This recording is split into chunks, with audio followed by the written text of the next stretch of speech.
This video will be covering how to easily create multiple OpenShift clusters in a Fusion HCI box using advanced cluster management and OpenShift virtualization technology from Red Hat.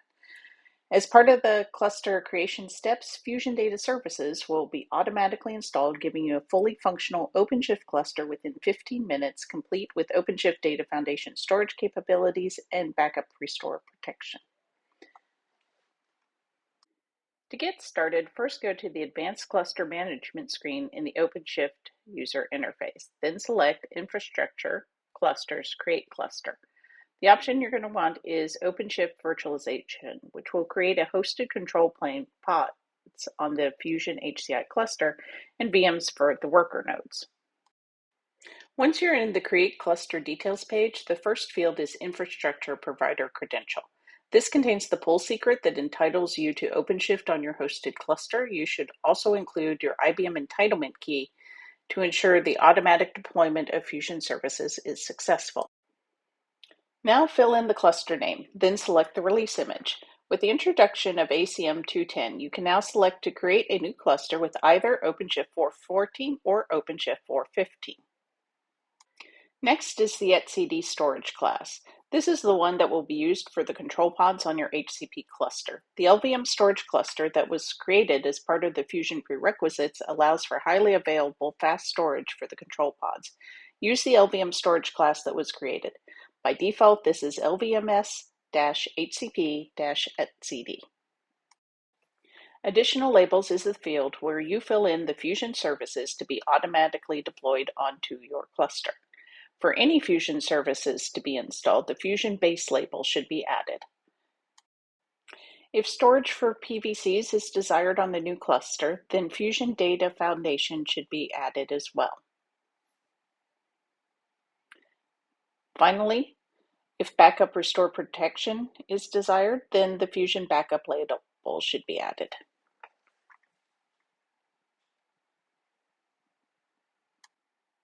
Once all the labels are added, you can select Next and go to the Node Pools page. On the Node Pool page for Virtualized Cluster, give the node pool a name. The number of node pool replicas indicate how many virtual worker nodes will be created. Modify the other specifics to meet your requirements.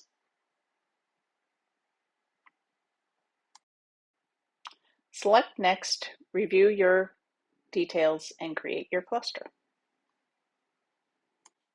At this point, you have completed all the steps necessary from the ACM UI to have a new cluster available. The amount of time a cluster creation takes and the installation of Fusion services can range from 15 to 30 minutes, depending on the current load of the Fusion HCI OpenShift cluster. Once the cluster is fully created, including nodes, you can find the credentials to your cluster in the ACM UI. The console URL provides a convenient link to use, and the cubeadmin password is available on the same screen. Now I am going to log in to the new cluster and check on the progress of the IBM Fusion installation. The Fusion installation operator will first install base Fusion, then Fusion Data Foundation, and finally backup restore data protection. Once Fusion all the services are installed, we can verify from the new cluster's Fusion UI. At this point, the cluster is ready to use with all the Fusion services. Logged into our new cluster's OpenShift console, we're going to create a new project. Then we're going to add a new secret. We will finally add a new PVC using the storage class provided by Fusion Data Foundation.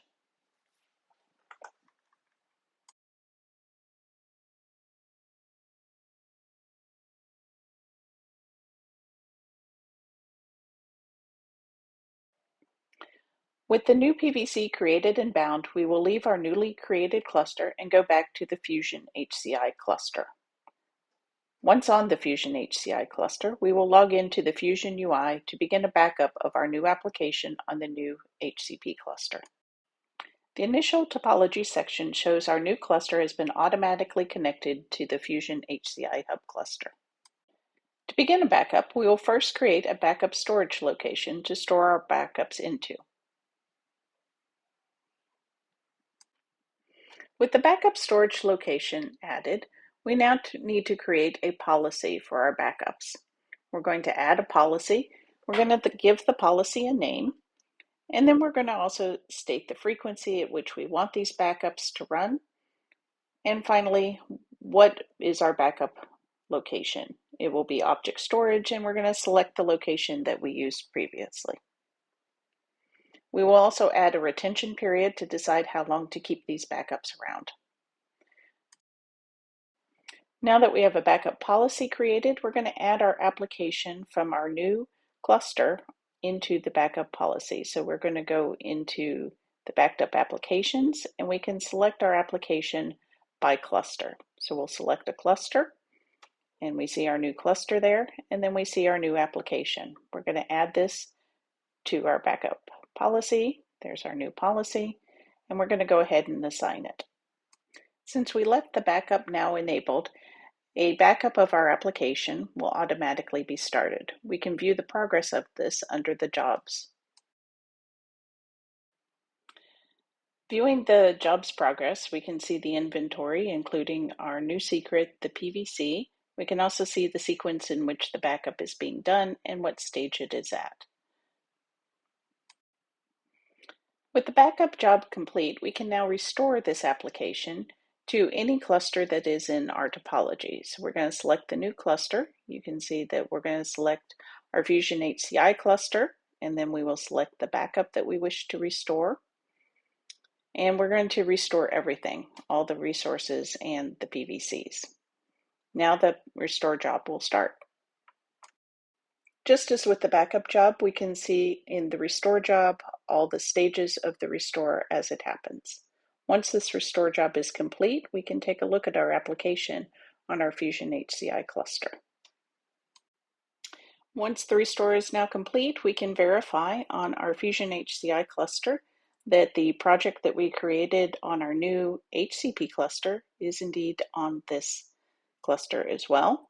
It will also have the secret and the PVC that we created. With this demonstration, you can see just how easy it is to carve your Fusion HCI up into multiple clusters through the Create Cluster wizard and have Fusion services automatically installed without ever having to log into your new virtualized cluster. You can simply create a cluster and start using it without needing to set up additional storage or data protection on it.